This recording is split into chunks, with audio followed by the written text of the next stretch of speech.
I get asked this question a lot, right? What's my favorite medal? What's my favorite event, kind of thing. And usually the answer comes down to how I'm feeling on that day. Fair enough. Um, there's races that I learned a lot from. Gosh, I'm being like flooded with all these different races right now. There's like races that I feel that, Kathleen and I sort of pulled out of a hat because we shouldn't have won it, right? But like one of probably our most dramatic races was at the, let me see which year it was, the 95 World Championships in the double. Yep. And we just we weren't going well. Like we were actually having some communication problems that week, and we got to the finals, and it was just like, oh, like we just weren't on the same page at the start line,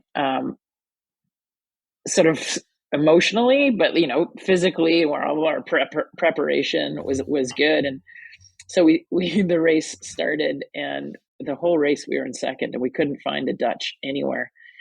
But we were ahead of New Zealand, and New Zealand started coming on us, and we're like, oh God, it doesn't matter like how much I it's not that we weren't getting along. It doesn't how much like we weren't in sync, but man, we could not let New Zealand pass us. Yep. And so it kind of put us together, and we stayed ahead of New Zealand. And then with like 200 meters, all of a sudden over my left shoulder, I'm like, oh, there's the Dutch. And so then all of a sudden we were united in this, and the stroke that we actually finally passed the Dutch happened to be the stroke that we crossed the finish line. So in the 2,000-meter race, right? In the 2,000-meter race, we beat them by, I think it was 0.04.